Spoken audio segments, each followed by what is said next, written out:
사도 바울은 골로새 교회 안에 스며들어와서 성도들을 미혹하고 있는 이단들을 경계해야 한다고 강력하게 경고하고 있습니다. 골로새서 2장 4절을 보겠습니다. 골로새서 2장 4절 말씀 한 장 앞으로 넘겨서요. 같이 봅니다. 시작. 내가 이것을 말함은 아무도 교묘한 말로 너희를 속이지 못하게 하려 함이니. 아멘.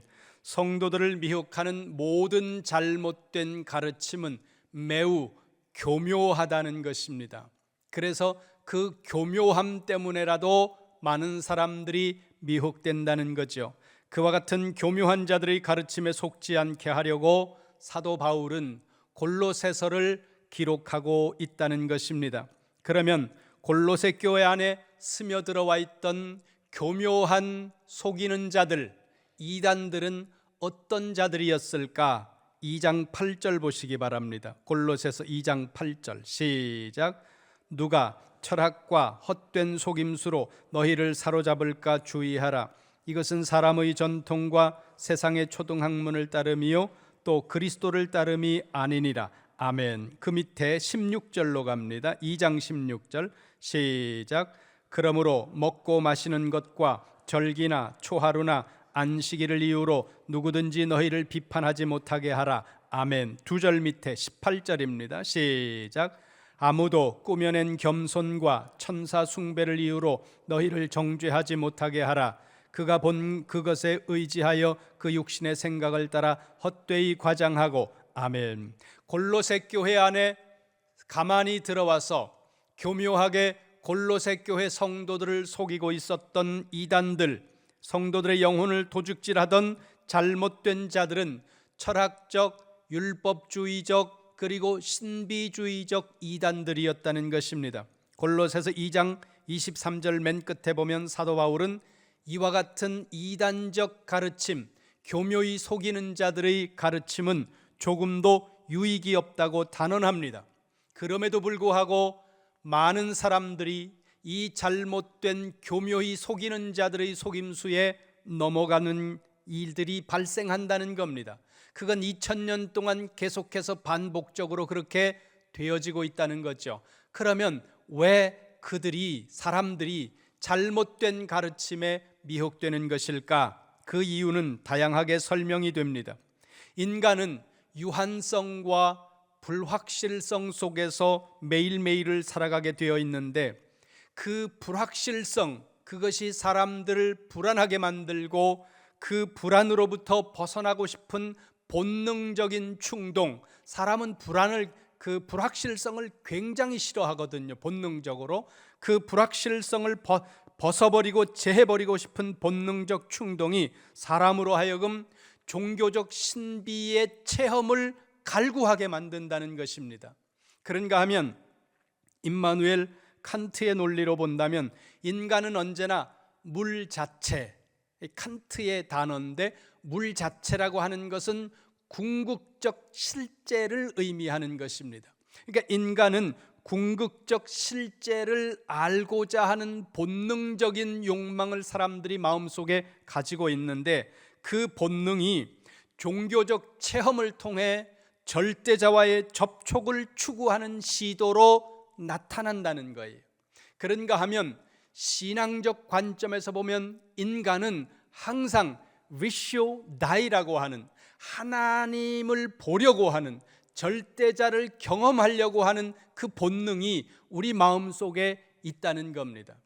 사람들 마음속에 본질적으로. 그래서 그 하나님을 보려고 하는, 하나님을 체험하려고 하는 그 갈망 속에 있는데 문제는 죄로 말미암은 인간의 타락으로 인해서 인간이 하나님 자체보다 체험 자체를 신격화하는 오류에 빠진다는 거예요.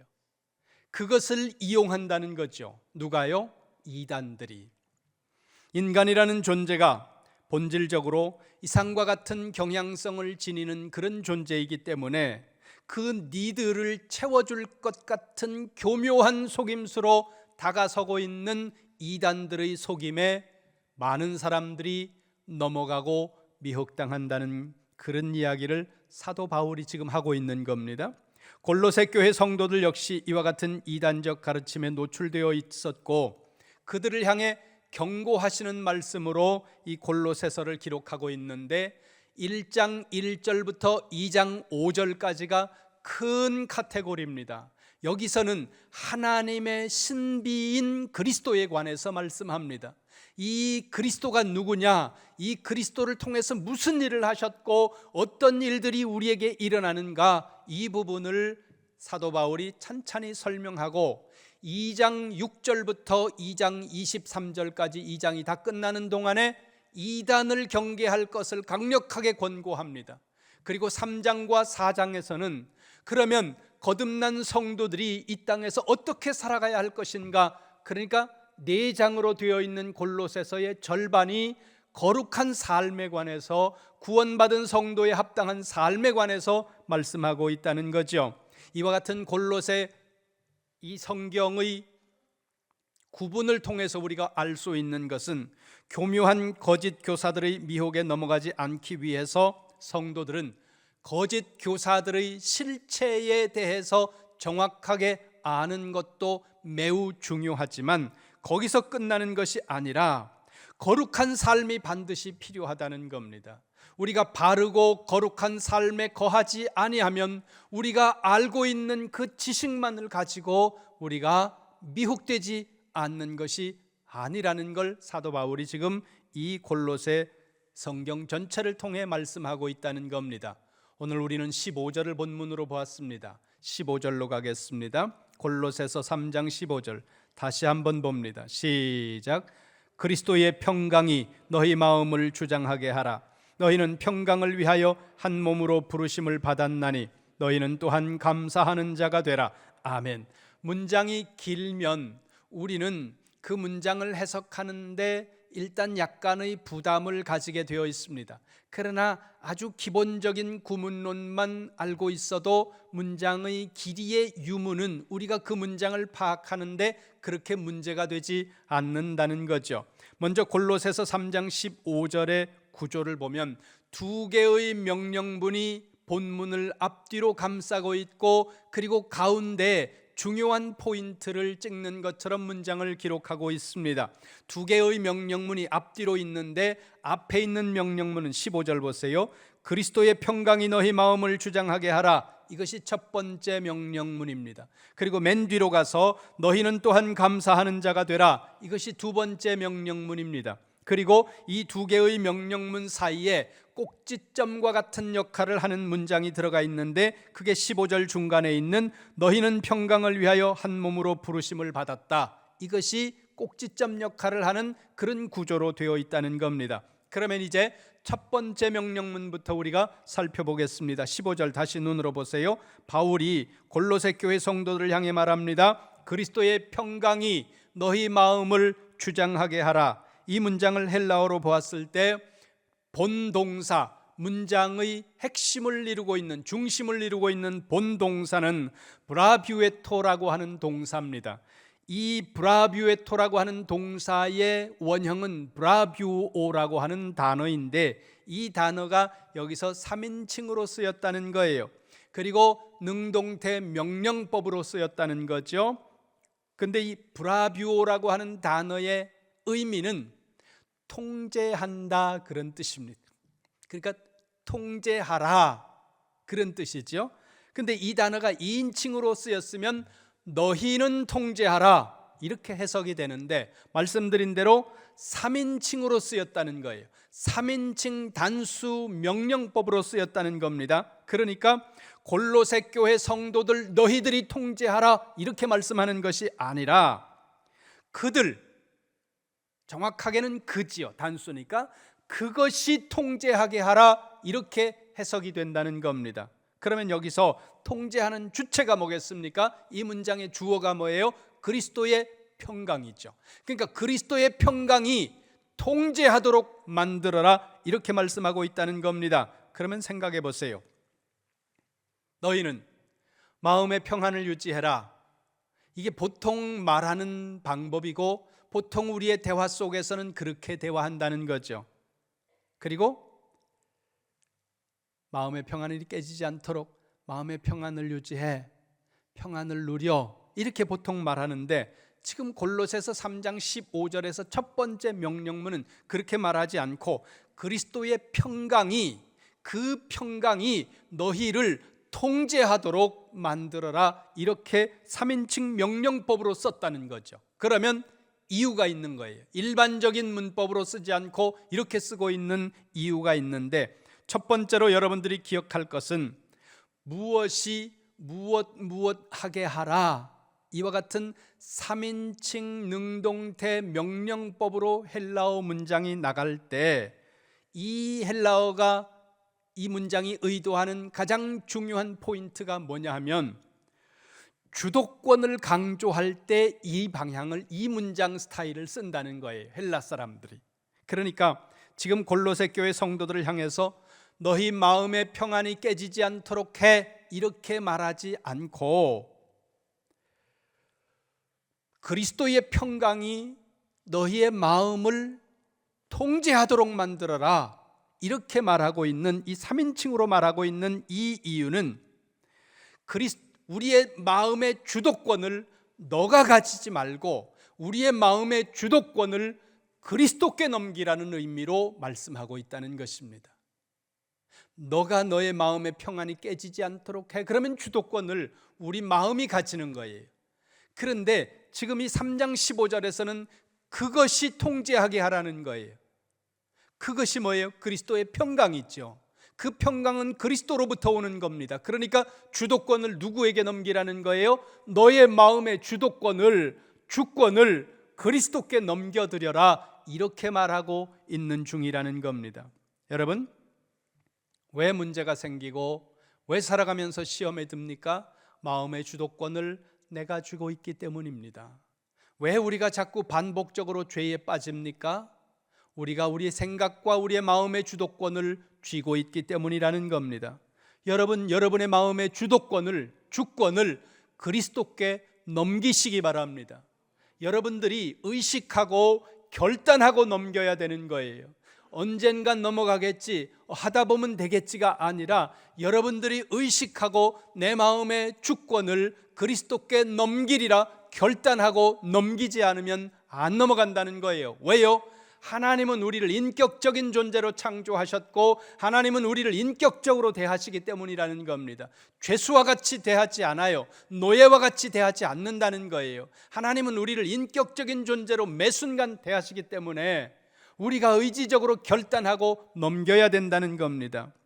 여러분, 자신의 마음의 주도권을 내가 쥐고 있을 때 우리는 불편하고 불평하고 원망하고 미워하고 이러는 감정들에 우리는 쉽게 붙잡혀 버린다는 거죠. 믿는다고 하면서도 우리가 우리 마음의 주도권을 그리스도께 넘기는 일에 매 순간 실패하고 있는 이유는, 우리가 잘 믿는다고 하면서 성경을 수없이 반복해서 읽으면서도 우리가 우리 마음의 주도권을 그리스도께 넘기지 못하는 이유는 우리가 결단하고 의지적으로 행동하지 않기 때문이라는 겁니다. 우리는 성령께서 우리의 모든 것들을 정지해놓고 강제로 우리의 의지와 상관없이 성령이 어떤 일들을 주도해 나가기를 우리는 원한다는 겁니다. 마치 어느 순간에 방언과 같은 은사가 우리에게 임할 때 그런 현상들을 우리가 생각하시면 됩니다. 내 모든 의지와 어떤 내 혀와 이런 것들이 내 의지대로 움직이지 않을 때가 있다는 거예요. 그런 것처럼 우리는 우리 모든 인생의 순간을 성령이 그렇게 주도해 나가는 것을 기대하는데 하나님은 그렇게 안 하신다는 거예요. 왜요? 우리를 인격적인 존재로 대하시기 때문에. 우리가 의지적으로 결단하고 생각하고 판단하고 그리고 선택하기를 하나님은 기다리신다는 겁니다. 다시 본문 골로새서 3장 15절을 보세요. 그리스도의 평강이 너희 마음을 주장하게 하라고 3인칭 명령법으로 쓴 두 번째 여러분이 기억해야 될 이유는, 그리스도의 평강을 단순히 감정적인 상태로 말씀하는 것이 아니라 실제로 인식하도록 만들기 위해 3인칭 명령법으로 쓰고 있다는 겁니다. 무슨 말씀인가 하면 여기 첫 번째 명령문의 동사가 뭐라고 말씀드렸습니까? 브라뷰에토라는 동사라고 말씀드렸습니다. 이 브라뷰에토라는 동사는 고대 헬라 세계에서 어떻게 사용되었는가 그 용례를 살펴보니까 경기의 심판이 경기를 하고 그 경기에 참여한 사람들에게 상을 주는 결정을 할 때 그 결정하는 행동, 그게 브라뷰에토라는 동사의 뜻이더라는 거예요. 그러니까 브라뷰에토라는 동사의 의미는 심판자가 된다, 기준이 된다, 그런 의미라는 겁니다. 그리스도의 평강이 너희를 통제하게 만들어라, 이 말씀은 그리스도의 평강이 너희의 판단 근거가 되고 너희의 기준이 되고, 그리고 그리스도의 평강이 너희를 판단하게 만들어라, 이렇게 말씀하고 있다는 겁니다. 그러니까 여러분들이 하는 어떤 말이나 행동을 하려고 할 때 그 말이 공동체의 평강을 해치는 것은 아닌가, 그 말이 사람들과의 관계 속에서 화목을 깨뜨리는 것은 아닌가, 이걸 먼저 생각하라는 거예요. 그것이 옳은 것인가 그른 것인가 이것만 붙들고 생각하면 자칫 그 옳은 일을 통해서 공동체의 평강을 깨뜨려버리는 일들이 빈번하게 일어난다는 거죠. 고린도 교회가 그랬습니다. 고린도 교회가 부흥하면서 강력하게 성령이 역사하는 그런 교회였는데 수많은 싸움과 갈등과 분쟁과 분열이 이 고린도 교회 안에 있었고, 그 고린도 교회를 향해 사도 바울은 강력하게 경고하면서 책망했다는 거예요. 뭐라고요? 모든 것이 가하나 모든 것이 유익한 것이 아니고 모든 것이 가하나 모든 것이 덕을 세우는 것이 아니라는 것을 왜 너희들은 모르느냐, 그것을 깨달으라고 경고하고 있다는 거죠. 여러분, 그러면 이런 질문을 하는 분들이 있을 수 있습니다. 그러면 잘못한 것이 분명한데, 그것이 옳지 않은 것이 분명한데 평강을 위해서 그걸 덮으라는 겁니까? 이런 질문을 여러분들이 할 수 있다는 거죠. 여러분, 성경이 말씀하고 있는 분명한 것은 어떤 사람이 죄를 짓거나 잘못된 일을 행했을 때 그를 책망하거나 징계하는 동기와 목적을 여러분들이 분명하게 인식하셔야 된다는 거예요. 예수님께서 성경이 어떤 죄를 책망하고 징계하고 그리고 그 죄에 대해서 벌할 때 그 의도는 그 사람으로 하여금 죄를 깨닫고 회개함에 이르도록 만들고 다시금 하나님이 원하는 사람으로 회복하도록 만드는 것에 궁극적 목적이 있지, 그 죄나 죄진 사람을 내쳐버리고 그리고 그 사람을 제척해버리는 것에 궁극적 목적을 두고 있지 않다는 거예요. 물론 예외적인 것은 있을 수 있습니다.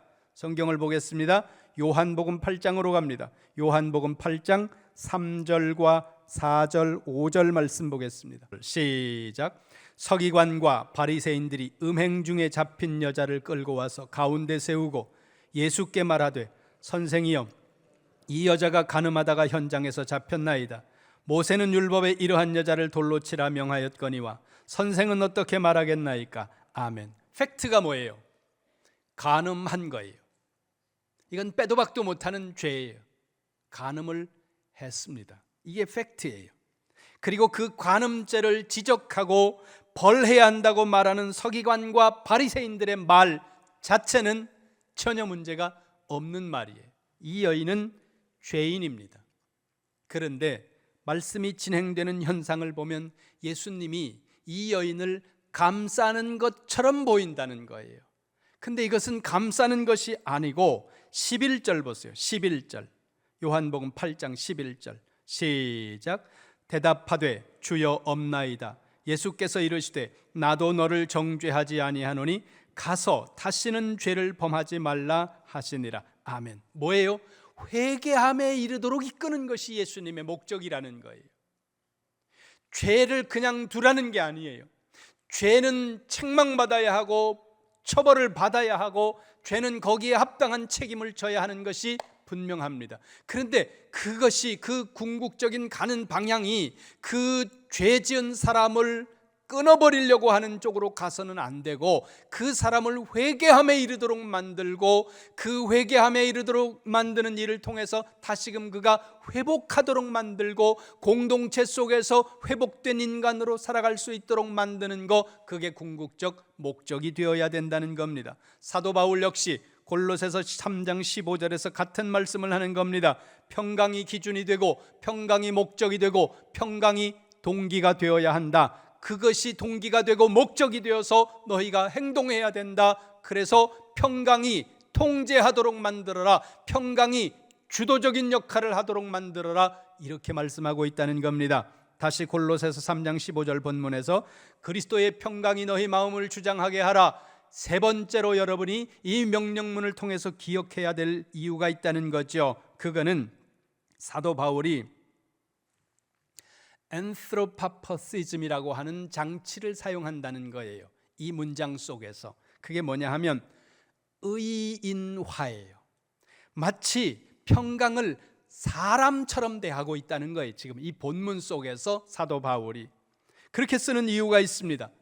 그건 골로새서 3장 12절부터 17절까지 하나의 문단을 이루고 있는데, 그 작은 문단에서 긍휼과 자비와 겸손과 오래 참음과 용서와 사랑이라는 단어들을 쭉 열거해요. 그런데 이 단어들은 그런 방식으로 대하지 않는데 유독 평강을 언급하면서 사람처럼 의인화해서 말하고 있다는 겁니다. 이 평강을, 그 이유는 평강이 우리 삶의 재판관이 되어야 하고, 평강이 우리 공동체의 주권자가 되어야 한다는 것을 말하기 위해 그렇게 말하고 있다는 겁니다. 3장 15절에서 사도 바울은 왜 그리스도의 평강이 거듭난 성도의 통치자가 되어야 하는지, 그리고 기준이 되어야 하는지 그 이유를 설명하고 있는데, 15절 다시 보세요. 이렇게 말씀합니다. 너희는 평강을 위하여 한 몸으로 부르심을 받았기 때문이다. 골로새 교회 성도들을 향해 말합니다. 그리고 오늘 저와 여러분들을 향해 말씀합니다. 너희가 부름받은 이유와 목적이 평강이다, 그 말씀이라는 거예요. 이 부분을 헬라어로 보니까 이렇게 되어 있습니다. 에이스 헨 카이 에클레세테. 여기 에이스는 전치사 인투이고 헨이라고 하는 단어는 관계대명사인데 목적격으로 쓰였습니다. 그리고 에클레세테라는 단어의 원형은 칼레오인데, 이 칼레오라는 헬라어 동사의 의미는 영어로 하면 콜, 부르셨다는 거예요. 자, 다듬지 않고 번역을 하면 너희의 부르심은 평강을 향한다, 그런 의미입니다.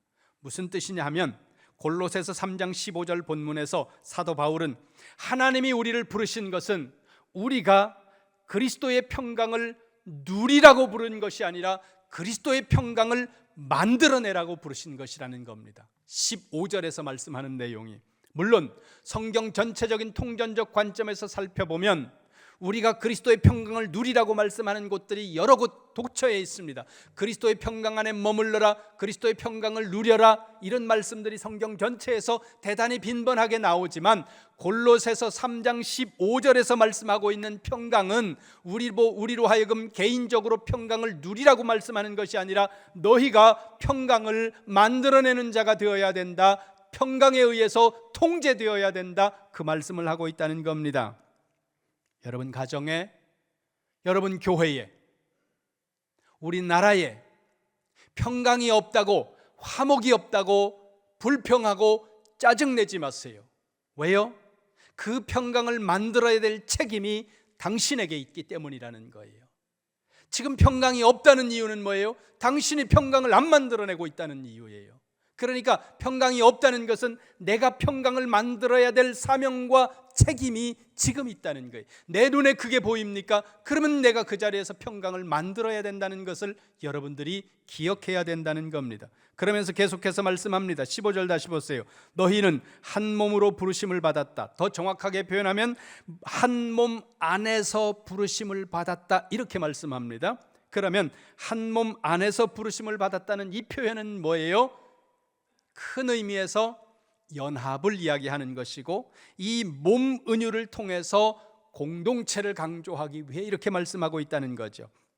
사도 바울은 골로새서 이외의 다른 성경에서도 이 몸 은유를 대단히 빈번하게 사용하는데 가장 많이 사용하는 것이 로마서와 고린도 전서입니다. 그 중에서 우리는 고린도 전서 12장을 한번 보고 넘어가겠습니다. 고린도 전서 12장 12절입니다. 몸은 하나인데 많은 지체가 있고 몸의 지체가 많으나 한 몸임과 같이 그리스도도 그러하니라. 아멘. 그러면서 그 뒤로 계속해서 지체라는 단어가 반복됩니다. 몸 은유를 이어가는 거죠. 14절부터 16절까지 봅니다. 시작. 몸은 한 지체뿐 아니라 만일 발이 이르되 나는 손이 아니니 몸에 붙지 아니하였다 할지라도 이로써 몸에 붙지 아니한 것이 아니요 또 귀가 이르되 나는 눈이 아니니 몸에 붙지 아니하였다 할지라도 이로써 몸에 붙지 아니한 것이 아니니. 아멘. 해석이 필요합니까? 해석이 필요 없을 정도로 명확한 의미잖아요. 길게 설명하지 않아도 이 본문이 지금 뭘 말씀하는지 여기 앉아 계신 여러분 모두는 다 잘 안다는 거예요. 그래서 21절 보세요. 21절 시작. 눈이 손들어 내가 너를 쓸데없다 하거나 또한 머리가 발들어 내가 너를 쓸데없다 하지 못하리라. 아멘. 눈이 손들어 너 쓸데없어, 너 불편해, 이 이미지가 말하는 게 뭐예요?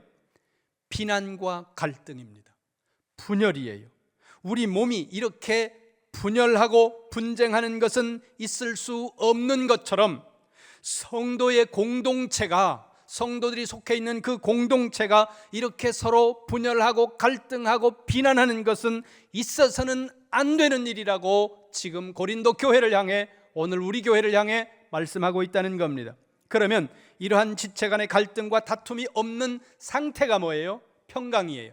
그런데 그 평강을 단순히 그 상태로 이야기하는 것이 아니라 골로새서 3장 15절에서 바울은 그 평강이 주도하게 하라는 거예요. 마치 사람이 어떤 것을 주도해 나가는 것처럼 평강이 주도하도록 그렇게 만들라고 말씀하고 있다는 거죠. 다시 골로새서 3장 15절로 가보세요. 너희 모든 골로새 교회 성도들은 한 몸으로 부르심을 받았다. 그렇게 말씀하면서 이 말씀은 불평과 불만과 원망과 갈등과 다툼과 분쟁과 시기와 이런 것들이 허용되어서는 안 된다는 거죠. 어디에서? 공동체 안에서. 왜요? 너희는 한 몸이고 그 평강을 향하여, 그 평강을 그 공동체 안에서 너가 만들어내도록 부르심을 받았기 때문이라는 겁니다. 근데 지금까지 제가 강조하지 않은 개념이 있습니다. 단어는 나왔지만 골로새서 3장 15절 말씀을 계속 우리가 보면서 3장 15절에서 말씀하고 있는 이 평강, 이 평강이 어떤 평강이냐 하면 사람 개인의 내면에 있는 평강을 이야기하는 것이 아니라는 겁니다. 물론 성경은 통전적인 관점에서 우리 내면의 평강을 매우 많이 이야기합니다. 우리 내면에, 우리의 심령 안에, 마음 안에 평강을 누리라고 성경은 대단히 많이 말씀한다는 거죠. 그런데 골로새서 3장 15절에서 말씀하고 있는 이 평강은 철저하게 개인의 내면의 평강이 아니라 공동체의 평강을 이야기하고 있다는 거예요. 여러분은 공동체 내에서 평강을 만들어내는 사람입니까? 끼리끼리 모이면서 수군수군하고 내 마음에 맞지 않는 사람들을 따돌리면서 누군가를 향해 불평불만을 말하고 있지 않습니까? 누군가를 향해서 험담하면서 그 사람이 없는 곳에서 그 사람 좋지 않은 이야기를 하면서 즐기고 있지 않습니까? 때로 불평불만을 말하면서 다른 사람의 약점을 지적하면서 그것이 의로운 것인 양 여러분 스스로 생각하고 있지 않습니까? 병든 거예요. 골로새서 3장 15절 맨 마지막으로 갑니다. 골로새서 3장 15절 본문을 보세요. 두 번째 명령입니다.